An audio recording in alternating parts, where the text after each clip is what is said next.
Hey everyone, I'm back with another episode in this old item repair series. Let's see if there's anything in this tray full of old stuff that can still be fixed. This old soldering iron still looks to be in pretty decent shape. I'm not sure what caused it to stop working, but it seems like the kind of problem many people run into after using a soldering iron for a long time. Alright, let's take a look and see what's wrong with it. As a first step, I'll do a basic check by connecting it to a power source to see if the soldering iron shows any signs of life.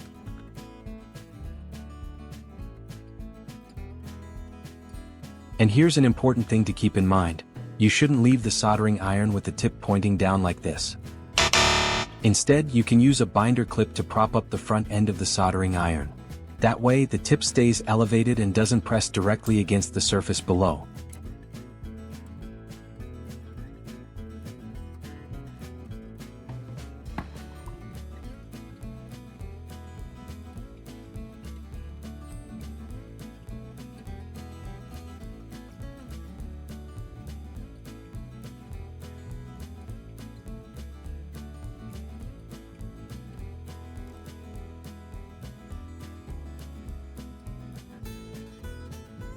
Even after heating up for quite a while, the soldering iron doesn't seem capable of melting solder wire properly.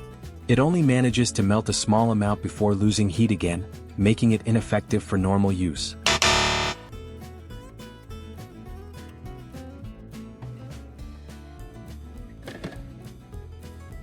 If you take a closer look at the soldering tip, you'll notice that after a long period of use, it has become covered with layers of oxidation, dirt, and burnt solder residue.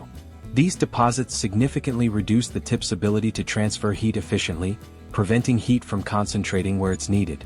That's one reason why the soldering iron may still get hot but struggles to melt solder properly, or only melts a small amount before seeming to lose effectiveness. This is a common issue with homemade soldering tips that see regular use and aren't cleaned or maintained on a routine basis. Even with a quick visual inspection, you can see that the tip is no longer smooth and shiny as it once was, but instead appears dull, rough, and coated with various contaminants. After soaking the soldering tip in water to cool it down, I'll dry it thoroughly so it's ready for the next inspection and repair steps.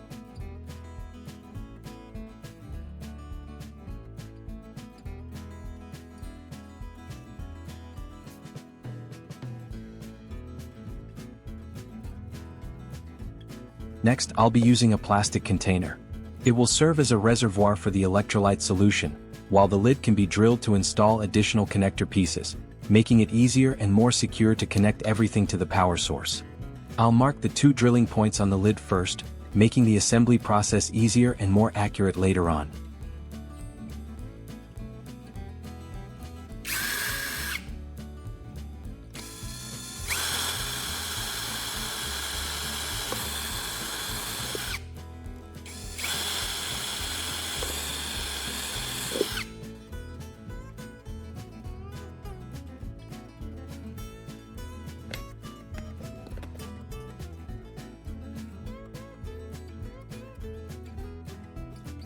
Here I have 2 bolts, 4 matching nuts, and 4 metal washers of the appropriate size.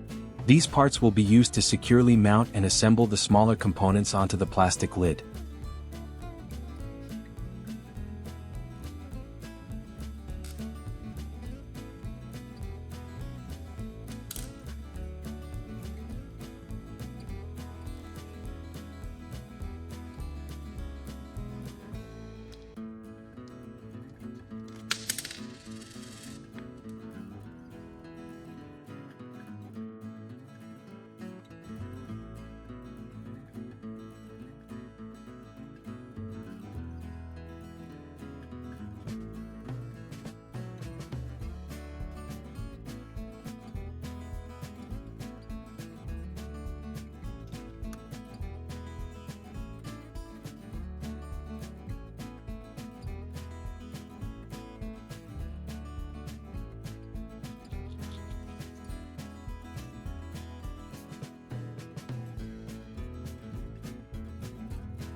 At these two connection points on the lid, I'll mark the negative and positive terminals so the power connections can be made more easily and without confusion later on.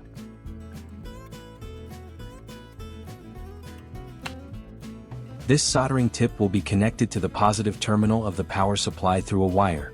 To make the connections easier to identify, I'm using a red wire for the positive terminal and a different colored wire for the negative terminal. Be sure to pay attention to the markings to avoid mixing up the two terminals.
This metal ring will be connected to the negative terminal of the power supply. The important thing is to use a piece of metal that is clean and free from rust for better performance during use.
You may not know this, but diluted salt water has more uses than most people realize.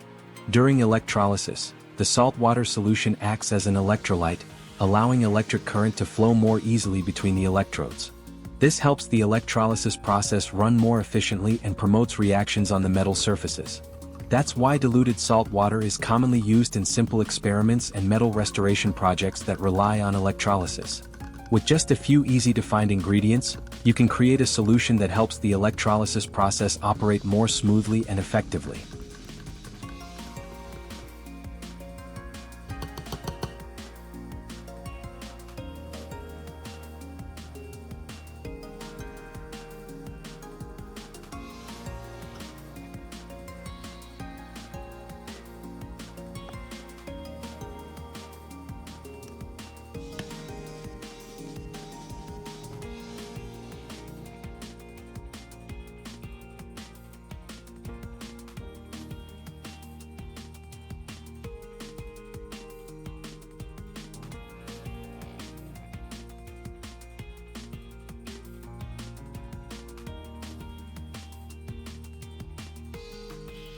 This is an alligator clip.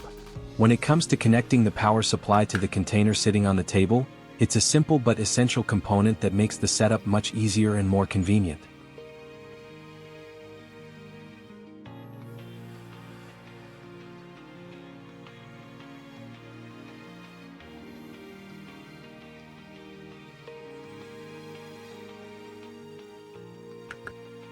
To power this project, a small battery is a fitting choice. It's compact, easy to connect, and capable of supplying the electrical power needed for the setup we're putting together.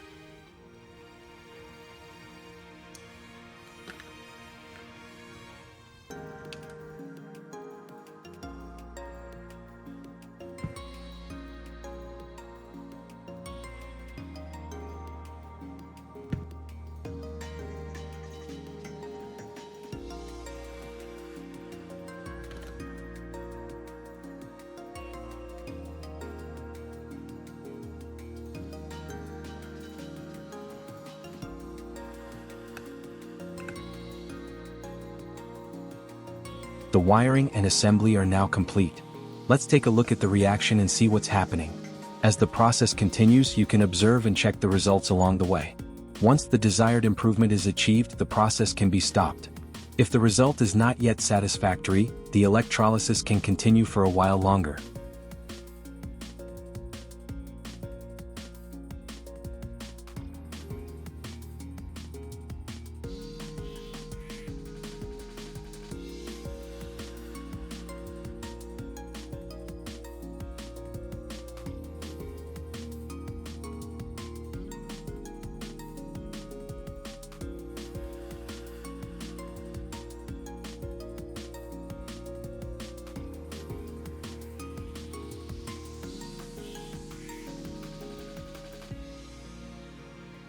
It's time to disconnect the power and take it out for inspection.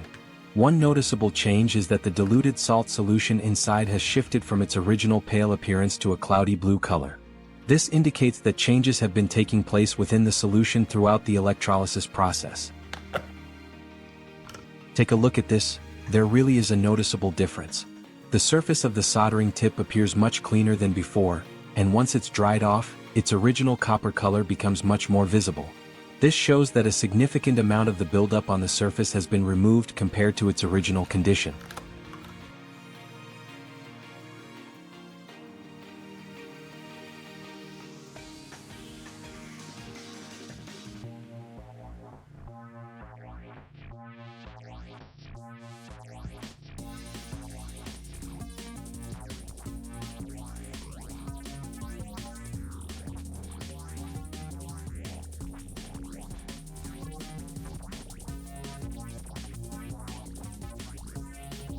So what do you think? I wasn't exaggerating, was I? After the treatment, it definitely looks much different than before. Now I'm going to reinstall the tip into the soldering iron and test it to see whether its performance has improved and if it feels anything like it did when it was new.